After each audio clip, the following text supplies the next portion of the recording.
welcome to Sapphic Survival Guide, where we are queer to answer your questions. Today, we're doing things a little differently again. Last time, we had a little bonus episode talking about the Ultimatum Queer Love on Netflix, and we're going to continue talking about that because Netflix released the second 4 episodes on Wednesday. So we're going to talk about that a little bit for you now. Yeah, and I'm Gina. I'm Cheyenne. And I think we both rewatched the first 4 too in preparation, and then kind of leading it in. Is there any follow-up you want to say on those things before we get into the newer episodes? Yeah, so when I rewatched the first 4, I was thinking about the whole Tiff situation a little differently, and about how Tiff said that their dog was a little bit older, and thinking about it from that perspective, I kind of think the reason that Tiff's reaction seems so extreme to us is maybe my dog's getting older. I don't know how many more nights I can sleep in bed. What if this is our last night together and something happens to my dog and I lose my dog and I regret it because, this person didn't really want to sleep in bed with the dog. And I get that as someone who has had an older dog before. I think the issue with it is that Tiff didn't know how to communicate that they were having that experience. If that was, their internal monologue, maybe that's just me projecting, but that's kind of how I took it, was you're not getting that this dog means so much to me and I don't know how much longer I'm going to have this dog. And I don't think they communicated it properly at all if that was the case, but I'm thinking of it from that perspective.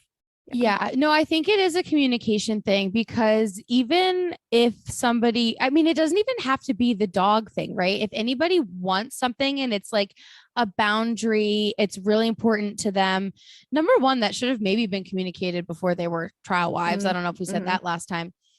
But also they went from 0 to 100 in so fast. And I don't think that Sam was saying no. Sam was saying let's have a discussion. And then Tiff didn't really let it be a discussion. They just went right to anger. But here's the thing, watching then the next 4 episodes, if we can just go right in on Tiff's kind of storyline.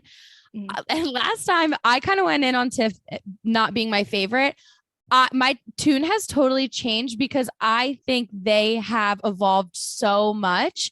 And that's in one way in this weird format of the show. I actually think that Tiff and Sam really benefited from being together and being kind of opposites of their partner, where Ozzy leaves and Tiff goes at it. And, Mildred comes at it and Sam is calm, and the way that they had this total difference in the way that people perceive things, I think because they had this explosive fight, Sam and Tiff actually had communication afterwards that led to Tiff, I think, seeing there was even a point where they said, when I have the reaction where I start tearing up and raising my voice, that hurt you. And Sam just really nicely nodded. And I feel that was such a breakthrough that Tiff can take back to Mildred. And I think they have. I think Mildred, unfortunately, and I'll wait to get into that in a minute, but I don't think Mildred got the opportunity to grow as much because of her time being cut short. But I still think there's enough growth that I'm hoping. I'm actually rooting for them. I was so not rooting for them in the beginning, just mainly because of the breakup thing. At this point, I'm actually really rooting for Tiff and Mildred. And so much of that is attributed to Tiff's growth. So are they my favorite? I don't know. They're not my least favorite anymore. I'll tell you that's for sure. Yeah. I kind of wonder if Tiff got the 0 to 100 edit and maybe it wasn't really as explosive as it seemed. And it was just edited that way because it did seem like a very quick turnaround with not much happening in between those scenes. Fair to see that, if that makes sense.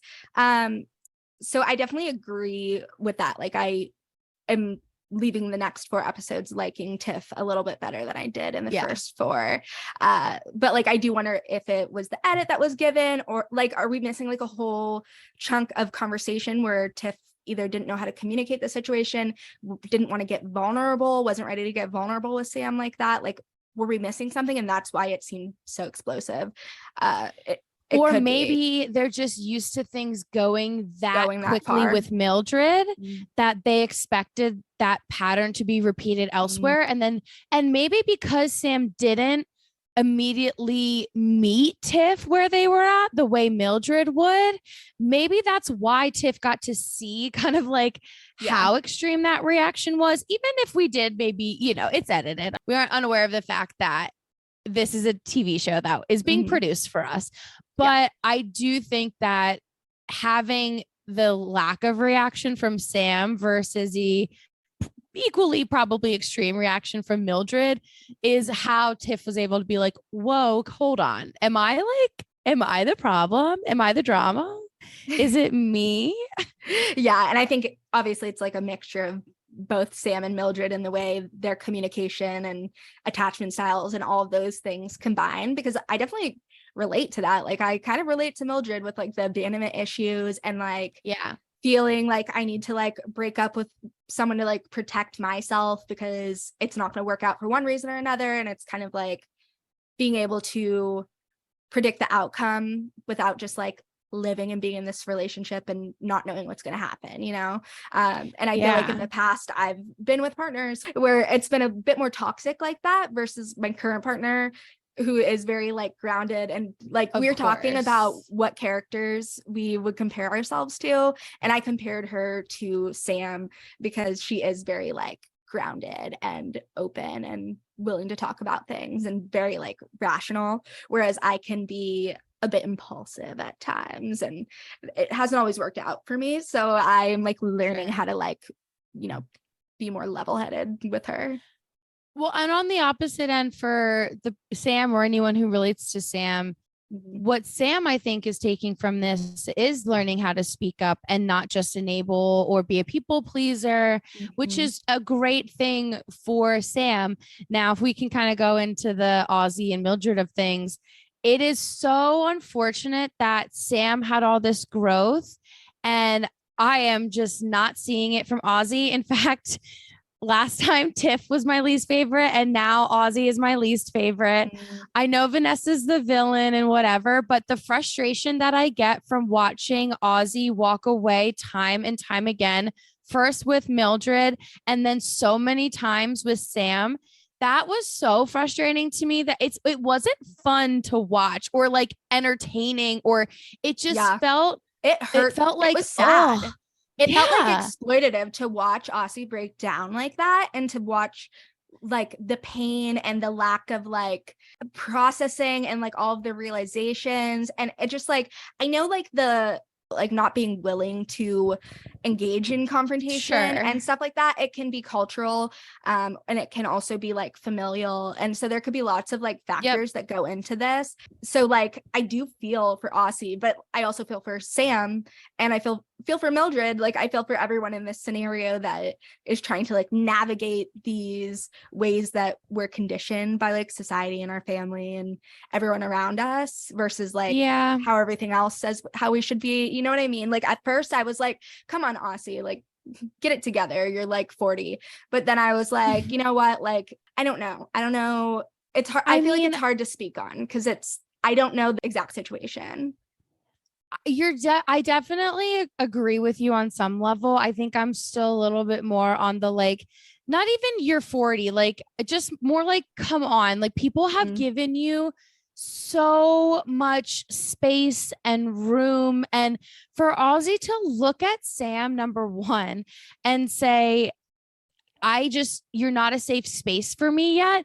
It was so unfair. And I'm so glad that Sam has the words to say, well, that isn't something I should hear, especially when there's been so much grace given and so much safe space created. And even Sam said, I've bent it over backwards to create this safe space.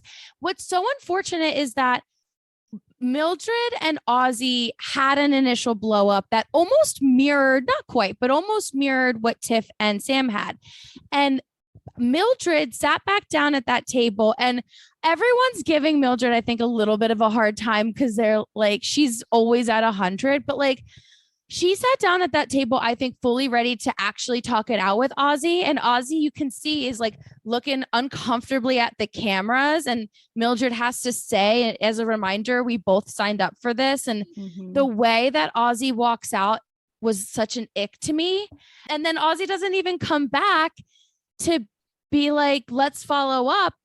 Ozzy comes back to pack and get the fuck out, which robs Mildred of her experience. So I think that her and like Mildred and Tiff had to work a little harder in a way than if Mildred had gotten the full 3 weeks and experience and growth and everything. And you can tell that Ozzy didn't really take any of that with Sam, because Ozzy just leaves again and again. And that's what's so frustrating to me, is that there's been so much grace given. And when Ozzy is breaking down and saying, like, what about me? I'm like, huh? What? How can you be saying that? Yeah. What well, about that's why Sam? I think there's something like I don't want to make excuses for Ozzy, because I feel for Sam. No, play devil's advocate by all means. For sure.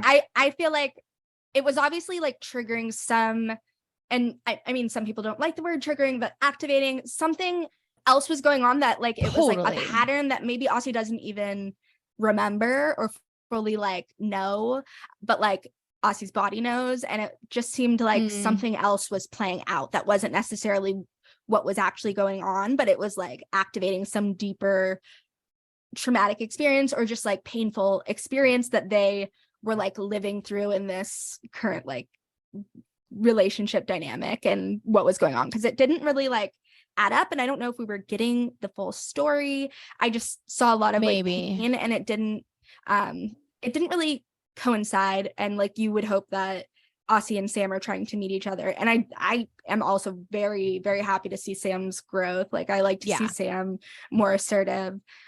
So it is hard to like watch Ozzy not be able to meet Sam where Sam is now. But like, I don't know. I just felt like something deeper was going on there, especially with like not being fully out. Like there seems like to be a lot of unprocessed shit for sure. Yeah. And I'll say this, it is probably hard to be going through this with cameras and a spotlight totally on you. Yeah. So I'm not like totally unsympathetic, but I just feel like if Ozzy was willing to do the growth, it could be so great. And I don't think we're going to get it, which is unfortunate. And like, are you rooting for the two of them as a couple? I'm not quite sure that I am, mostly because I don't think marriage is the next step for the two of them. Yeah. I mean, I don't understand how Sam stayed in that relationship this long to begin with. And then like, I know it just seems that she's been like a people pleaser and just starting to like advocate for herself. But I feel like they've probably had some of these conversations in some capacity. And like, you think if you hear like, I don't feel safe with you at a certain point, it's like, will you ever feel safe with me? Are you taking steps to feel safer? Like, are you working on yourself? Can we work on this relationship in other ways? I don't know. I don't know. I do want something else for Sam. And I would like it to be Ozzy like stepping up to the plate a little bit, but I don't know if that's what's going to happen. When Sam was like, why are you calling me mate? And then Ozzy was like, I don't know, mate.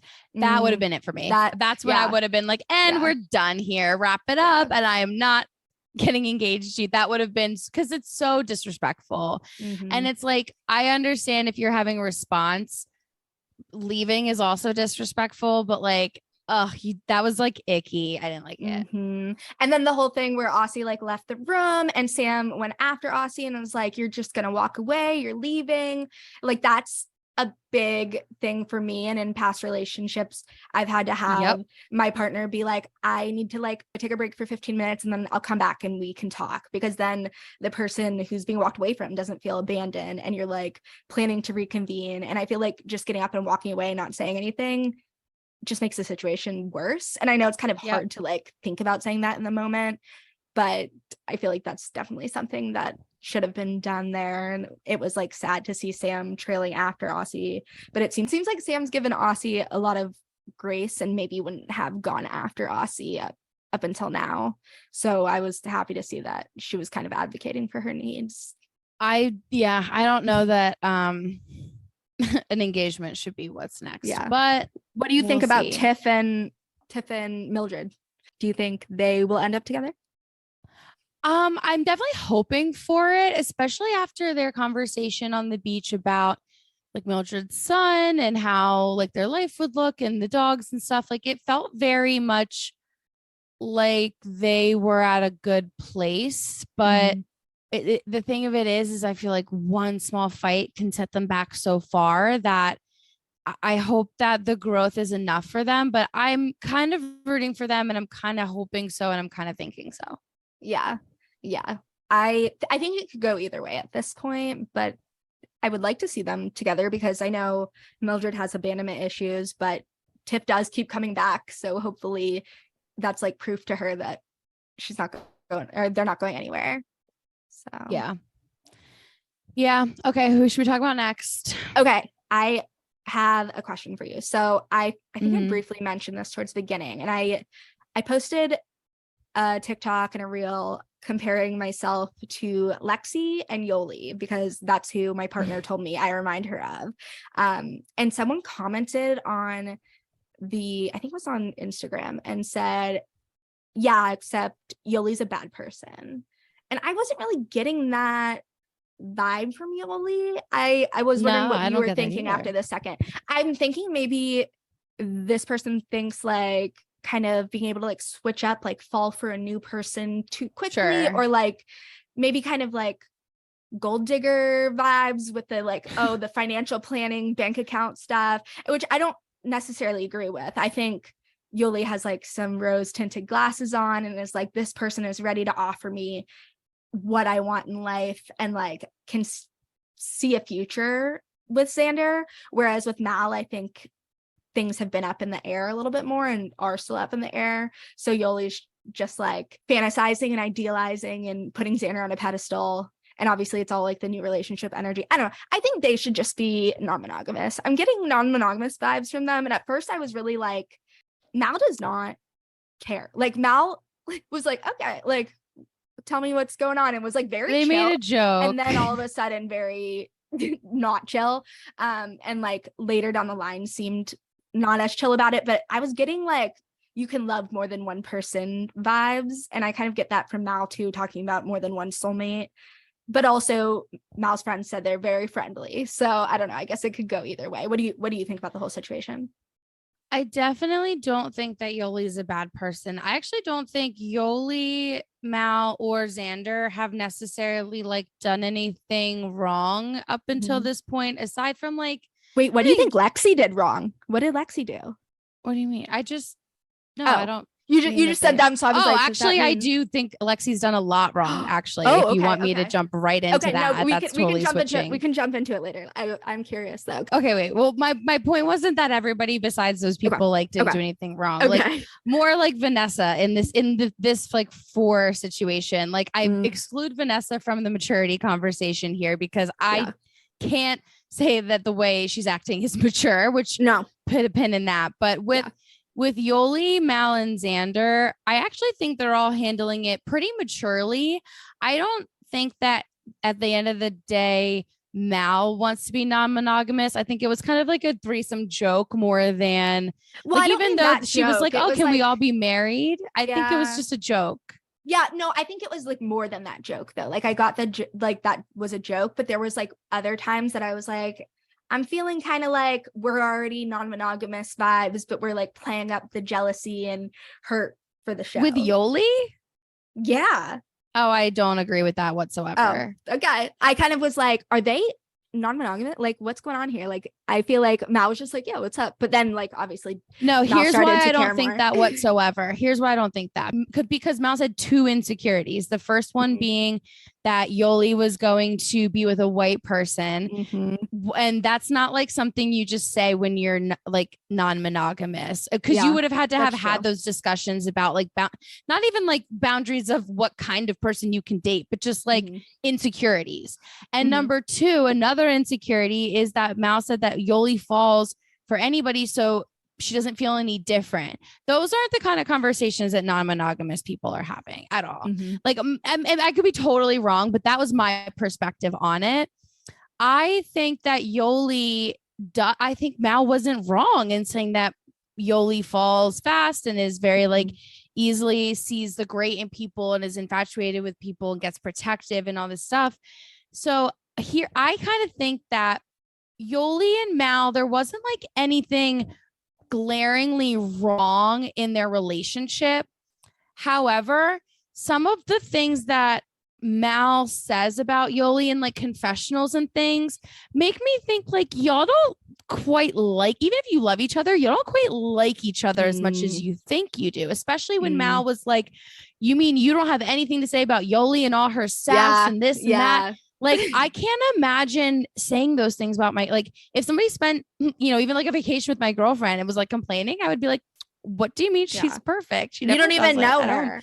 Yeah. I can't imagine wanting somebody to talk shit about the person that I love. And so that was a big red flag. Not in like I still, again, think Mal's very mature, but to me that signals that their relationship isn't as quite as great as like, wait, not to play devil's advocate again, but no, please. Mal is also a Virgo, and they're nitpicky as fuck and like are looking at the flaws, but at the same time are like, how can I make you better? So I wonder if that maybe that doesn't pair well with, isn't Yoli a Leo who's gonna just be like loving and warm and affectionate and like see the great in people, like optimistic. I don't, I did kind of get optimistic, like seeing the good in people vibes from Mal when Lexi was talking about how Vanessa's out to get her. And Mal was like, why do you think she's out to get you? Because Vanessa is 100%. Okay, I won't say 100% because I don't know for sure, but 99% out to get her. Like that was calculated. She's not out to get her. Wait, you don't think that? Is or isn't? You think that Vanessa is doing all these things just to get to Lexi? No, but I think like the having sex with Ray when she's not romantically, sexually, I don't think that had anything to do with Lexi. Why do you think she had sex with her? Like, you think she just wanted to like feel wanted? I think that she was in a relationship for 4 years and having sex with someone new was exciting. True. I would have done the same thing. And honestly, not to go at bat for Vanessa, but I do not understand why Lexi came at her so hard. And I think that was and this is where I think this was so wrong of Lexi to totally put Ray's business on blast without involving her in the conversation, to talk so like vulgarly. And she like pushed Vanessa into corners of saying things and then goes back to Ray being like, this is the person who looked me dead in the eye and told me what you did with your hands. Lexi, you poke until Vanessa just was like, it wasn't just me. Like like, that's the thing is that no one was in that room.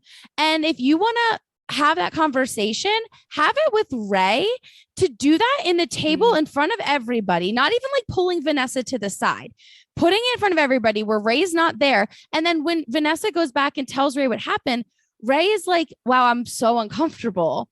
And I would be, I understand that, because I think Lexi is so obsessed with Vanessa that it's going to ruin her and Ray. Yeah. And I don't know if that's because she was going to pick Vanessa first, or if she's just threatened by her. Yeah. Or maybe it is all just the motives thing, but it's affected her time with Mal. It's affecting her relationship with Ray. It's affecting her edit on the show. It's affecting everything because she cannot let it go. And I can't fucking stand it.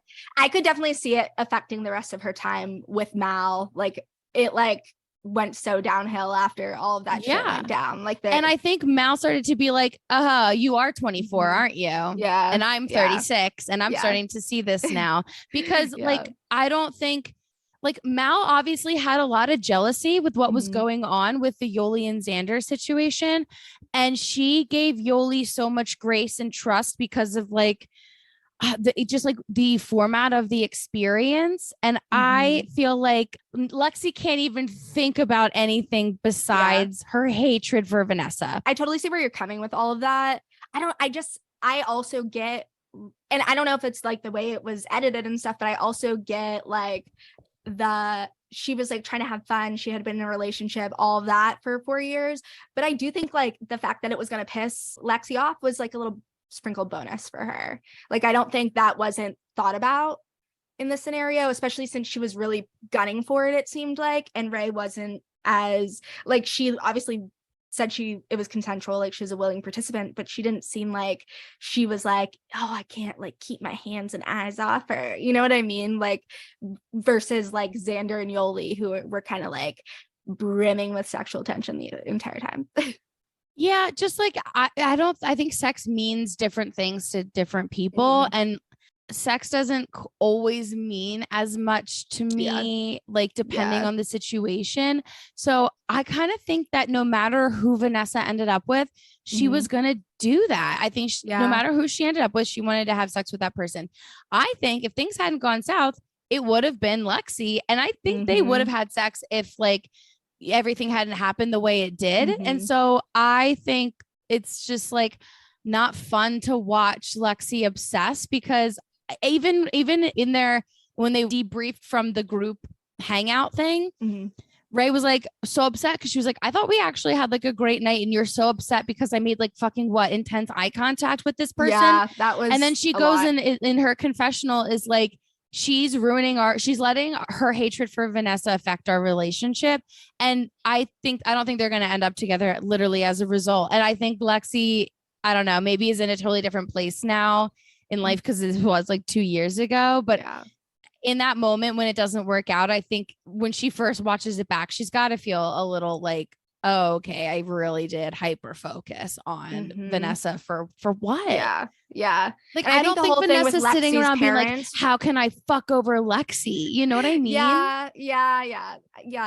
Probably not. What about her parents though?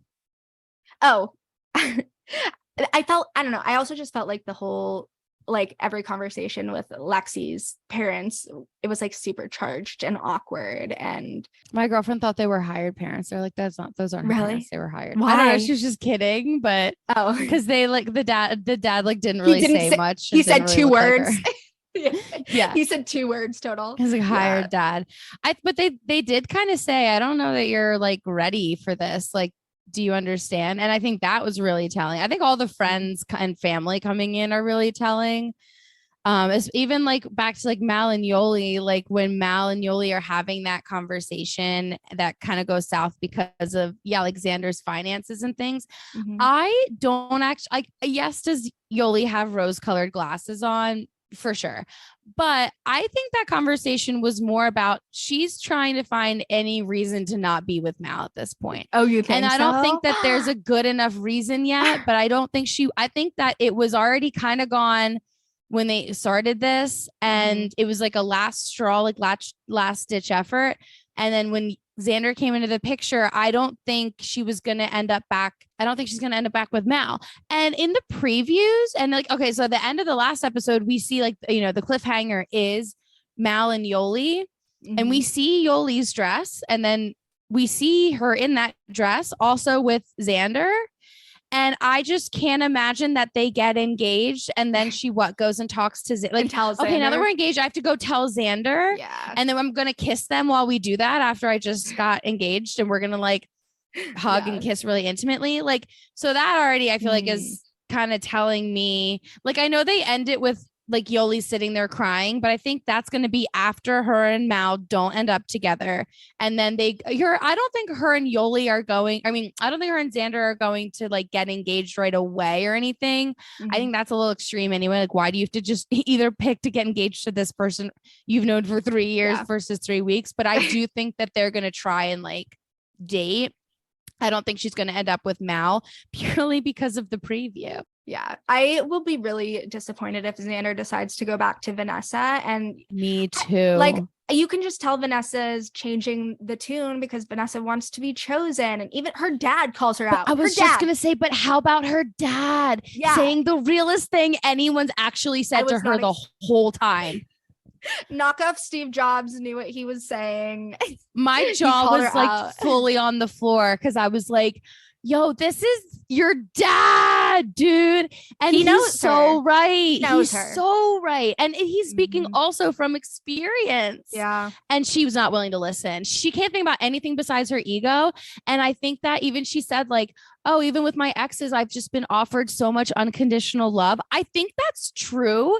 And I think that she's been kind of like, as maybe even as a byproduct, a little narcissistic. Like, I don't know if like what the chicken or egg, like what came first, but I think the moment Xander started to slip away for real, she was like, oh, no, no, no, no, come back, come back, come back, come back. And it's like gross to see, especially the like fucking say it back, Xander. And Xander's crying like me too. I'm like, she doesn't want to say it to you, like screaming at the TV, like stop forcing it. Yeah, she was like, tell me what kind of sex you had. Like, tell me what you did. Tell me. And then she's like, and then I'm gonna come sit on your lap now. And like, I hated that. I don't know. That was so weird. I don't know. It's like very so manipulative. Obvious. It's so, yeah, it's like, oh, I didn't actually like think you were gonna like anyone. Like, I think manipulative can be like a wide array of things, and like I think it is manipulation because she's manipulating Xander to like want to be with her, want to choose her, because she came there. And I don't know if you caught on that Lexi said this, but she said she told me that like she's always wanted to be an actress, like this will be a great like acting experience for her to get into acting. And I think she came, thought like, oh, this is a fun little thing to do, like I get to act, I get to be on TV. My partner, no way they're gonna find anyone but me, they're asexual except for me, so I have nothing to worry about. And then when it comes back that, oh, you did have some stuff to worry about, Vanessa, I think Vanessa was like, oh shit. But do you think they could end up getting engaged at the end of this? Like, do you think that's a real possibility, or do you think you see Xander either leaving alone or going with Yoli? I could be wrong and I'll eat my words if I am, but I am pretty confident that they are not going to get engaged. And not even not because of the preview this time, but because of the communication that Xander's having with Vanessa. I feel like it is true that Xander's having kind of a hard time letting go, which, to be fair, you spent 4 years with this person. I do understand that. And there's like a time limit, right? So like, it's almost like, you know what it is? It's almost like graduation eyes. Like if you know it's going to end, I think you're willing to put up with a couple things because it's not forever. Yeah. And you like, I think that in Xander's head, because she's even said a couple times, like, it's not decision day. I don't have to pick right now. And I think she kind of knows it would be awkward in between if she does that. And I think it's almost like wanting a peaceful last whatever with Vanessa, which I don't think Xander's like a total villain for. I think that that's the format of the show, honestly. And like, I don't think they're allowed to say like for sure what they're going to choose before the end, because what would be the point of watching the finale if they all were like, oh, I'm going to go with this person? If Yoli and Xander just run off way together right now. Yeah. But like when they were together at that party, I think that was so telling because you could just feel, and I've been there before when you're like low-key obsessed with somebody and you're like kind of not maybe supposed to be around them, or like you don't want to be too much or too obvious, and then you like can't help but like sneaking over and stuff. Like I get that, and you could like feel it. And even Mildred said that she could feel it, and like they just wanted to be around each other. And Xander even said like, let's do this thing. I can't, she's not saying that to Vanessa and Yoli. She's saying to Vanessa, like, I'm having a hard time coming back to you. I'm trying. I was guarded. It's hard. She's not saying like, yeah, she's more affirming to Yoli. And that's why that's why I'm confident saying that I think Yoli and Xander are going to end up dating for a bit. Like, who knows if they're still together now, but I think they're not getting engaged to their original partners. Yeah. I think, well, first of all, if Xander goes back to Vanessa, I will be so bummed. I feel like a lot of people will be disappointed, but especially like after the whole experiment, like Vanessa hasn't changed. She's just like shown us more of what people didn't like in the first couple episodes. So like if they did end up getting engaged, I think either the engagement would get broken off or they would get married and divorced. Like I don't see it lasting long term at all. I think it would all be about Vanessa kind of like winning and getting Xander and then kind of going off on her own.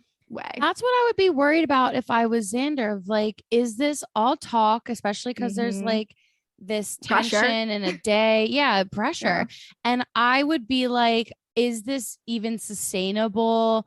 And I felt like the whole balloon ride and stuff, like, I think in Vanessa's head, it's like, these are going to pull her back to me. But I almost feel like Xander is thinking, like, oh, these are some nice last moments with Vanessa, at least. And I don't like hate I that thought for Vanessa was gonna her. propose. I thought Vanessa was like gonna propose up there or like Oh God. allude to it She almost. probably I don't wasn't know. allowed to. Yeah. And it was also giving me like, have you ever heard that on like The Bachelor and other reality dating shows, they make them go do things that like get your adrenaline up because that like Yeah. forms like connection. Yeah. And I feel like it was kind of that. Like she probably knows that and she wanted to go kind of like scare Xander with heights back into her arms. So I was like, was that like more tactics? Probably, like obviously it was, but like I don't know what her angle was, but I just was like, please don't propose the entire No, time. I can definitely see that when they were sitting on the couch and Vanessa's like, I feel like I lose you. And then I see like, oh, the way you say funky, like there's my Xander. And I get those little glimpses. That to me was also very telling of like where she says, I feel like I'm losing you. Like she knows that she's like so much trying to pull Xander back. And I feel like Xander's like caught in this place where she doesn't know what to do or say or like what. But I don't feel like Xander's energy is, I'm about to get married, like, engaged to you Yeah. at all.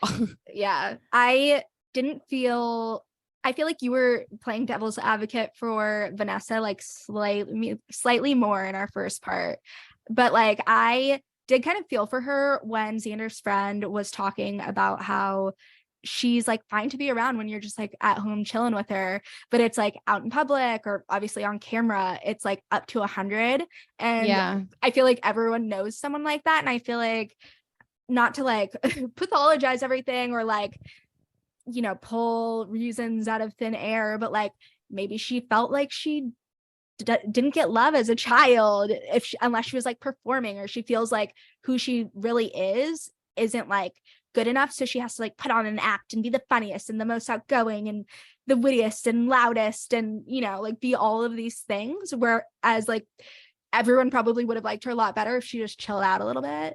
And I think she like felt like she had to like perform because she's on camera, and I don't know how much that adds to the ego and all the other shit, but I feel like there's something like deep down that makes her act that way if she really is like chill at home. And I feel like obviously Xander, that's probably how Xander sees Vanessa most of the time, so she's probably not as like Chill we're at like home, why are you defending her, like why do you like this person, but we're probably seeing a completely different side to Vanessa. So that made me feel a little bad for her, because I'm like, what was her childhood like, or what is her life like now where she feels like she has to like be this character to like get the kind of attention she wants. Yeah, I also think that when she's nervous, she just smiles and laughs, which honestly I do also. And so when Lexi was grilling her about what her and Ray did, and she kind of like laughs, and they're like, why do you think this is funny? That wasn't to me her laughing at the situation. That was her being like, I am so uncomfortable and don't know what to say. And it's coming out in a laugh, because that's exactly, I don't like, I would have been like, I like what? And it would have come out like as a laugh. And then they're all like, what do you like? I don't know. That was so, again, that whole like little dinner was so gross to me in the way that it was approached. And I don't think it was fair that Ray wasn't a part of that conversation. And I don't think that the way Lexi's handled it with Ray has been fair at all, especially because low key the last night with Mal and Lexi, wasn't Lexi trying to fuck Mal? Isn't that what was happening there? Was that? I don't know. I was I do. I think by she was like, I'm that. ready to do that. I'm ready to like do this with you. And then Mal was so awkwardly like couldn't be further on the other side. Like the body language was so real. But I took that as Lexi was like, it's our last night. I'm feeling really romantic. I want to go there with you. And then Mal was like, out of respect, like that's not something I want to do. And I I think that if Mal had been like, yeah, let's do it, then they would have had sex. And then like, I don't, that's why I just think Lexi's being really hypocritical. Yeah. And maybe it's because she is, I mean, yes, she's very mature, but she's also young and hasn't had like 10 years of dating experience the way, Mal's probably had 16 years or more of dating experience. Like, and, Lexi might have had like 5.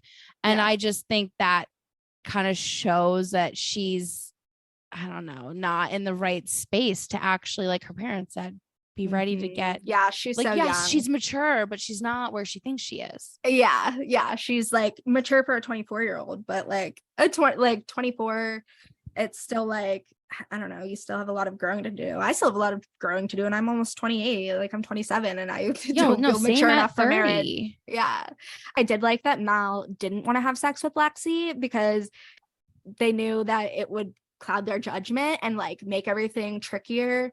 I wonder though if like not having sex just like made it more of like a friend thing. Like, I wonder if there was still like flirty romantic vibes like there were in the beginning, or if they were just like, we're like companions in this time, like we're friends, that's all it's gonna be. But I do feel like sex would have made it a lot cloudier, and I wonder how Yoli and Xander would have felt had they not had sex. Like, would it be the same kind of scenario? Would they be like just like ready to go at it the entire time? Like, I do like that Mal had the self-control to not do that and see how it went. That's part of why I think Mal's really mature. And I think when Mal goes back, like, I think she knew that's not something that's gonna like serve me in this moment in the long run. And that's so self-aware and great, of them to know that about themselves. And then when they go back with Yoli, I think that I don't know if some of this is also ego of like, I do want to step up for you because there's a risk of losing you.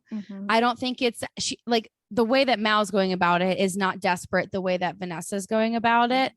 And that's almost why it kind of is sad. Like, Mal's actually really showing up and trying to get them back on track. It's pretty healthy. Obviously, she's going to have some frustrations along the way, but I think they handle it pretty well. I mean, yeah, she like kind of blows up and like, hits the cabinet, but like, if that's the worst that she's done, I don't think that she's handled it poorly just yet. And that's what kind of makes it hard to watch, is like, I don't really know, to be honest, what is the best thing for any of them. I don't think marriage is, but like, should they break up then? I guess that's the point. But therapy. It's like, I think that if marriage wasn't like, no, but if marriage wasn't on the table, I think maybe they could give it more time. But because if that's really like the pressure cooker of what you got to figure out, then I don't think that they should, because I feel like they're just not at the spot yet. I don't know. Yeah. Going back, I know we kind of talked about them in the beginning, but how about Tiff not wanting to hold Sam's hand and then like rolling over to be the little spoon in bed? That was so funny. That was cute. That moment was very like playful, friendly. That's what, like, I don't think that they were going to have some like crazy connection, Sam and Tiff, but I think that their friendship was really endearing, and that's why they were able to have that kind of like fun, goofy moment. And like, I think Sam was willing to experiment a little, but I think it would have been just like for the heck of it, and no one's gonna grill her about it afterwards. Yeah. I just had this idea while you were talking. What if Netflix came out with like a spin-off show called like the Ultimatum couples therapy, or like queer love couples therapy, and they had the couples from the past seasons like go to couples therapy, and we get like a camera into their lives and into their like sessions, because I know like couples therapy shows are a thing, but I could see them kind of doing that with these kinds of couples, or like Love is Blind couples that still exist. The very few. Okay, 100% would watch that show, first of all. If you ever wanted to watch a show similar to that on VH1, I think it was on VH1, there was a show called Couples Therapy with Dr. Jen, and it was like all celebrity couples. And it's a fucking amazing show. Incredible show. Yeah. It's older, and there's, not all of it ages perfectly, but as far as therapy goes, a lot of it was actually like really interesting to watch. I would absolutely watch that with these couples later on, even the ones from like the straight Ultimatum. Like, that was honestly so good. I rewatched it like recently because I just can't get enough of the Ultimatum currently. I don't know. Yeah. But I would definitely be so interested in seeing like the follow-up journey from even like Love is Blind and whatever else, Netflix has done. And I think they need to do that because I've been seeing a lot of like accusations on the internet about, the contestants or I don't know, cast members being like pushed to their breaking points with things and being denied like food or water and like just like really fucked up conditions. Yeah, especially and, on Love is Blind. Yeah. And like needing a therapist probably on hand. So that would be like a good way for Netflix. I mean, they can't ever fix that. Like there's, I think, a trauma that comes along with being on reality TV and not really knowing what you're getting yourself into until you sign all the NDAs and agree and put all these things on the line. But like it would be hopefully healing, but I don't know, I guess maybe with the nature of reality TV, I don't know if it could ever be redemptive and also be like as entertaining as what the world wants. Like I think if it was, a lot of people would be like, this is boring. But I think it would be nice to see that because I think it could still be very like raw and real, especially if it was like for sure edited the right way. Yeah. I saw this tweet that someone was like, they would have just been better off giving these people money to go to therapy. And I feel like that's a lot of reality TV. Oh, yes, exactly. Yeah. This show's like so bad, but so good. Like it's, I know. Even the format, like I'm going to watch the French version because like, is it a horrible concept for like your relationship? Yes. Is it amazing television? Of course. So I'm going to watch the French version. Maybe I'll watch it before we do the third one, just so I can at least say if it's worth watching for people or not. Okay. So final predictions. Let's quickly go down. So Ozzy and Sam, I think, are not getting engaged. Okay. I'm going to say that they are going to get engaged just so we have one person on each side because I really don't know with them. I think it could go either way. I think Tiff and Mildred are getting engaged. I think so too. I absolutely do not think Vanessa and Xander are getting engaged. And I think Xander and Yoli are dating, which means Mal and Yoli are also not getting engaged. Okay. Yeah, I'll agree. And then Lexi and Ray. I don't see them this one together. I mean, I don't really think Ray gave, okay, not to go back to astrology, but I'm pretty sure Ray is a Libra moon. So indecision with like emotions and all that stuff. I don't think they ever gave that clear of an answer about why she doesn't want to get married. Like she just kept saying she wasn't sure. She didn't know. It was like very vague. So I don't know. She's 27. Yeah. Maybe she's just like, we're 27 and 24. Yeah. And like, maybe she's a little bit younger. Like there's probably some things that we're not seeing on the show too. And like, we've seen how their relationship has played out on the show. Maybe Ray's just not sure if it's a forever thing for her. I don't know. I think I don't know. I don't see Ray wanting to marry Lexi anytime soon because it just, if she didn't want to before and like doesn't really know why, I don't know if I see her knowing at the end of this. You know what? I don't think that Ray has seen enough growth in Lexi to have them get married. Like I think the Vanessa thing is such a thing that I don't think Lexi's able to get to the place where I don't think they're going to get engaged. Not solely because of Vanessa, but like it's kind of like an ego thing on Lexi's part. I don't know, but I think that Lexi wasn't able to see past it in a way that's going to get her and Ray where they need to. So I don't think they're getting engaged either. Yeah. So I guess I don't think anybody's getting engaged besides Mildred and Tiff. Yeah. We're probably going to be super wrong, but I stand by it at this point in time. I'm confident in it. The only one I'm not confident is Aussie and Sam. But the rest of them, I'm pretty confident on our predictions. I think it could go either way for a lot of them, but also I think that's how it's edited. So I think our intuition might be right. Well, we'll find out in a couple of days. I can't wait to watch it. Yeah, I'm excited. So obviously we're releasing these as bonus episodes, but we kind of go off script all the time on our Patreon. So you should totally subscribe. Patreon.com Sapphic Survival Guide. And of course, you know to find us on all the socials at Sapphic Survival Guide, except for Twitter, which is just at Sapphic Survival. And you can find me anywhere online at the Libra Gina, including my website, thelibragina.com. You can find me, Cheyenne, at Hot Mesbian on pretty much any social media platform out there. Thank you for listening. Back for part 3.